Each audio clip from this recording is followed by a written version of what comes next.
Prepare-se para um breve diário de um desgoverno que começou inflado com 37 ministérios para tentar acomodar, todo mundo depois de tantas promessas de campanha.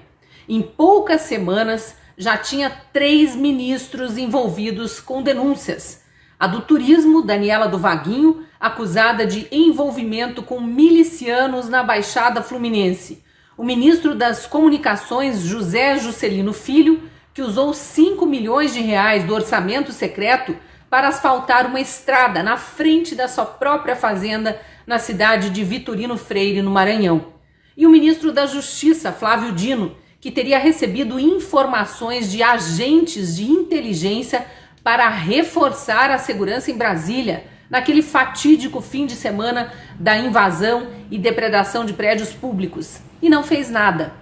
Ainda saiu acusando o governador do Distrito Federal de ter recebido ele informações prévias e nada fazer. Tudo isso ainda precisa ser apurado, mas a gente vê que um governo não dá a mínima para a ética e a moral quando vai varrendo todas essas denúncias para baixo do tapete. Não quer mais CPI do 8 de janeiro, porque percebeu que a investigação pode confirmar a omissão de integrantes do próprio governo federal e não mais os do Distrito Federal. E uma CPI poderia, quem sabe, apontar os motivos para a suposta omissão do ministro da Justiça e Segurança Pública. É só a gente pensar, ao não policiar direito a Praça dos Três Poderes e permitir que black blocs e vândalos invadissem o Congresso, o STF e o Palácio do Planalto, o governo teria algum lucro político? Conseguiria, por exemplo, endossar narrativas de golpes antidemocráticos vindos dos adversários? Se fazer de vítima? E os ministros envolvidos com questões delicadas, para dizer o mínimo, não deveriam ter sido afastados até que se apurem suas ligações ou movimentações suspeitas? Será que ter como cabos eleitorais integrantes de milícias, que são grupos armados que vivem de ameaçar pessoas e até praticar crimes contra a vida, não coloca a eleição da deputada que virou ministra do Turismo sob suspeita? Os votos que ela teve foram o desejo real do eleitor ou resultado de coação? Será que o deputado que pegou as verbas das emendas parlamentares que deveriam ser destinadas a obras prioritárias no seu estado e usou para asfaltar a estrada que leva à sua própria fazenda, tem mesmo alguma prioridade diferente de beneficiar-se do poder? Deveria continuar no cargo de ministro? O presidente, que nada fala a respeito dessas denúncias, prevarica?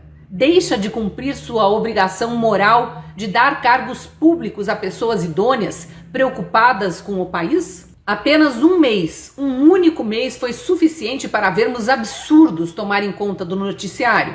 Mas, estranhamente, a mesma imprensa que noticia não tem mais aquele ímpeto de um passado recente para cobrar providências. Joga a denúncia na primeira página do jornal e, diante do silêncio do governante, deixa quieto.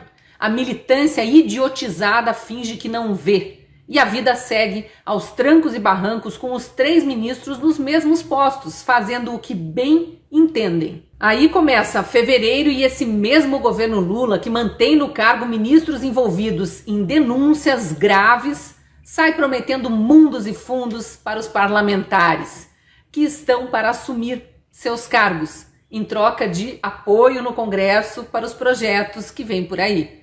Criminalizar a opinião pública, por exemplo, confiscar bens de opositores apenas porque falaram algo que desagradou a eles e por aí vai.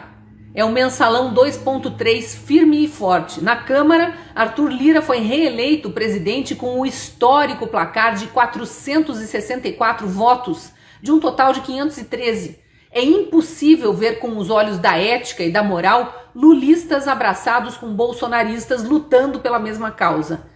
A Câmara precisa de toda a atenção dos eleitores a partir de agora. É imprescindível acompanharmos o trabalho de quem a gente elegeu para ver como estará votando essa pessoa quando houver discussões importantes em Brasília. O pior mesmo foi o Senado. Ali tudo que há de mais deplorável na vida pública se juntou num único espaço na mesma tarde. além do próprio presidente Lula, de ministros e outros integrantes do executivo terem invadido a esfera do legislativo para pressionar votos para a reeleição de Rodrigo Pacheco, ministros do STF também fizeram isso, entraram em campo, segundo denúncias de muitos jornais. Eu participei de uma entrevista na revista Oeste com o senador Jorge Seife, de Santa Catarina, em que ele confirmou a denúncia e o ativismo político de representantes do Supremo Tribunal Federal, o que é proibido por lei e passível de impeachment, inclusive. Uai, seu app de vídeos curtos.